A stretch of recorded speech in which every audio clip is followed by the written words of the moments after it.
Assalamualaikum Mas Jambul. Waalaikumsalam Mbak Yani. Yeah. Gimana pagi ini? Sehat? Alhamdulillah sangat-sangat sehat Pak Yani. Ini nenggan jenengan terus ngrungokke banyu kemricik iki rasane adem. Wis cangkringan adem tambah banyu kemricik adem. Iya, Pak. Mas Jambul. Siap. Saya kan beberapa kali ke tempat jenengan itu. Lihat koi banyak ya. Terus saya juga dapat informasi awalnya dari teman-teman saya itu kalau ke Dusun Tanjung Wukir Sari Cangkringan itu ada namanya Salsabila Koi Farm.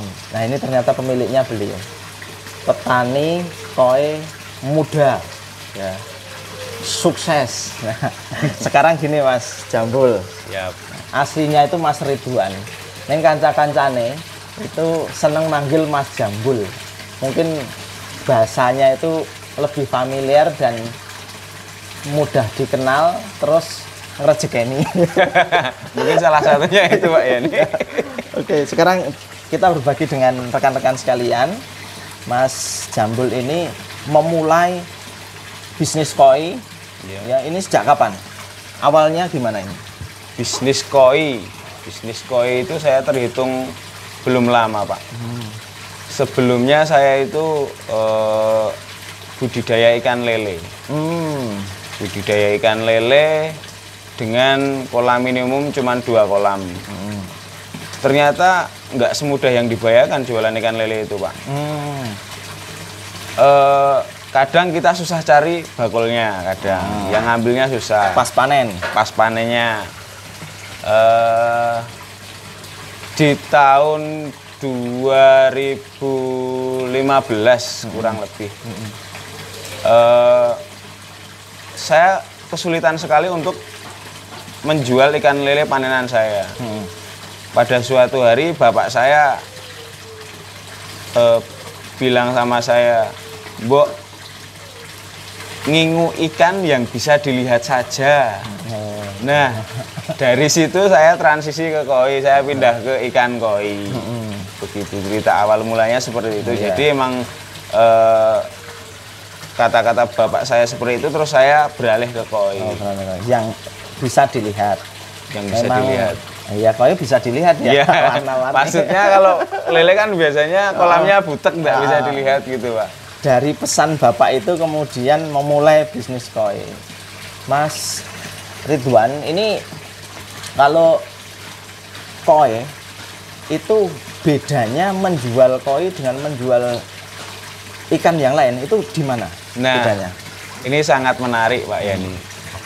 Kalau menjual ikan konsumsi, misalkan lele nila dan gurami misalkan, itu kan kita kena harga per kilo Pak Yani. Lah kalau koi itu enak sekali Pak. Koinya di harga per biji. Oh, per biji. Per biji, bijian. Jadi kalau koi itu bijian. Bijian ya, pantas ya. Jadi hitungnya itu kecil bijian, sedang bijian, besar pun juga bijian. Bijian. Kalau selain bijian apalagi yang dilihat, Pak Mas Ridwan?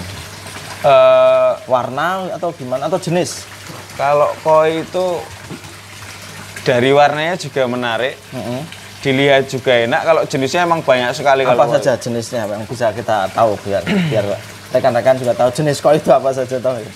Koi ada koi kohaku, soa, sanke, siro, asagi, platinum, cagoi, benigoi.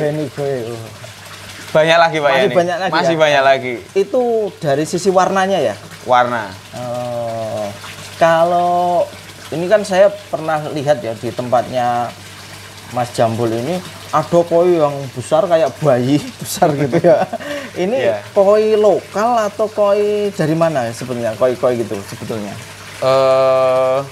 Kalau punya saya, kebetulan karena modal saya agak minim, koi lokal aja. Oh, jadi mengembangkan koi lokal, tidak import, itu saja hasilnya luar biasa ya? Luar biasa. Dengan koi lokal. Nah, dari rekan-rekan sekalian, koi lokal itu kalau kita kembangkan dengan baik, itu juga tetap menghasilkan, tidak mesti koi import begitu ya, koi lokalnya. Nah sekarang gini Mas Jambul, kalau koi itu kan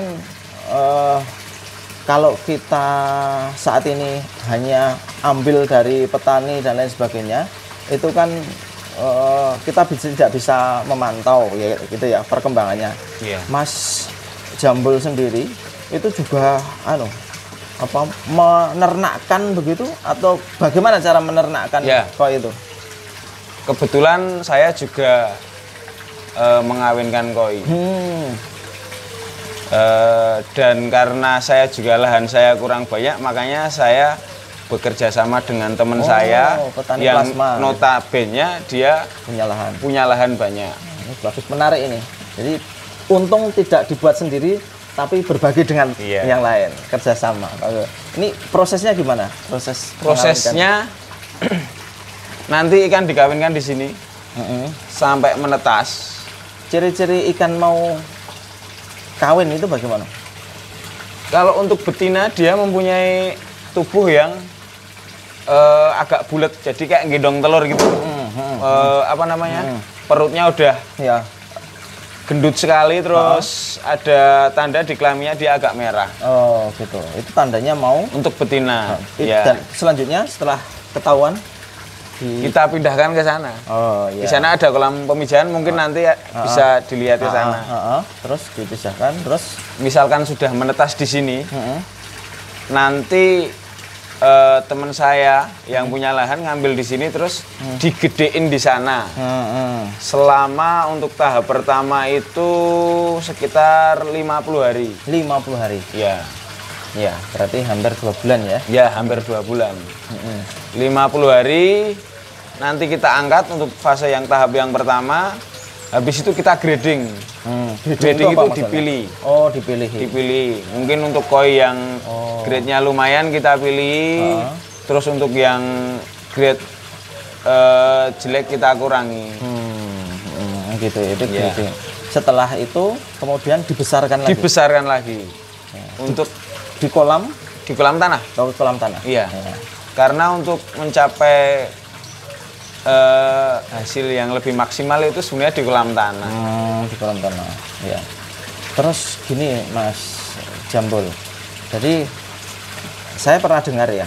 Jadi kalau ikan dari sawah atau kolam tanah kemudian mau dijadikan ikan hias di kolam itu perlu namanya apa itu? Karantina. Itu maksudnya bagaimana itu? Karantina itu menyamakan bakteri dan suhu lah. Intinya emang kalau ikan dari mudpond dari sawah itu biasanya dia mempunyai bakteri yang berbeda. Biasanya ada kutunya, kutu ikan itu ada. Terus kemudian kadang ada luka-lukanya. Nah, kita perlu karantina dulu sebelum masuk ke kolam utama kita. Fungsinya itu karantina itu. Jadi ternyata juga kita perlu teori ya, tidak asal kemudian asal. Saya pernah dulu pas awal-awal jadi nggak tahu. Jadi asal beli dari 1, 2, 3 tempat saya campur jadi satu, Mas. Akhirnya pada mati semua. Karena minim ilmu waktu itu. Jadi kalau saya mau memelihara harus mengilmui dulu ya koi itu ya. Minimal pelajari, cari di Google gitu bagaimana cara mengembangbiakan atau memelihara koi. Terus kemudian yang terakhir ini Mas Jambul. Ini cara pemasaran Mas Jambul selama ini caranya apa, dengan online atau getok tular atau ada komunitas sehingga ya koinya Mas Jambul itu juga laris gitu ya di pasaran? Ada berbagai cara untuk kita memasarkan koi kita. Pertama, kita lewat online juga bisa. Kebetulan saya juga ada komunitas di Jogja juga. Oh, ikut komunitas juga? Ya, ikut komunitas di Jogja juga. Kalau online bisa lewat Facebook, OLX bisa, WhatsApp bisa. Gitu.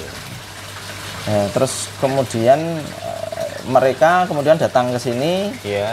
Terus kemudian dari situ ada transaksi. Ya, ada transaksi datang ke sini dan itu pun berlanjut dari mulut ke mulut nanti. Oh ya. Sekarang saya mau tanya ini. Di tempatnya Mas Jambul, Mas Ridwan, ini yang paling mahal. Nah, ini harganya berapa? Ini lokal ya? Lokal loh? Lokal. Enggak apa-apa, sampaikan saja. Yang paling mahal karena hobi kan itu mahal harganya. Ya. Ini di tempat saya paling mahal, nggak mahal-mahal banget, Iya. Mas. Karena saya terhitung pemula di Jogja. Iya. Harga 4,5 4,5 paling mahal. itu lokal ya? Lokal. Lokal. Ini dulu F1 juga. F1. F1 lokal 4,5 juta. Ini bagi penggemar koi ini angka yang biasa. Katanya biasa begitu penggemar koi. Jadi 4,5 itu paling mahal lokal. Ini cukup menarik kalau di sini koleksinya Mas Jambul apa saja? Ada Kohaku, Kohaku, Sange, Soa, Siro, Karasi, ya. Cagoi, Hariwake. Kayaknya itu aja. Iya. Gurumo. Ada Gurumo yang ya. gendut ya. Iya. Terus yang paling besar ukuran berapa? Ini paling besar ukuran kira-kira 65 cm. 65 cm. Iya. Terus sudah ngebaki kolam ini ya. Ya. Oke, Mas Jambul, Mas Ridwan, terima kasih informasinya. Kita berbagi inspirasi bagi rekan-rekan sekalian. Ternyata beliau ini dulu pernah kerja dan kemudian menggeluti menjadi petani muda koi, ternyata cukup menggiurkan. Kemudian dia resign dan fokus di sini. Dan beliau bisa mendapatkan hasil yang lumayan dari bisnis koi. Ini bisa kita jadikan inspirasi ya, contoh pemuda menjadi petani ikan dan berhasil. Mudah-mudahan Mas Jambul ini semakin sukses dengan koinya dan terus membawa brand koi lokal bisa menasional begitu. Terima kasih Mas Jambul. Siap. Assalamualaikum warahmatullahi wabarakatuh. Waalaikumsalam warahmatullahi wabarakatuh. Salam sukses. Sukses.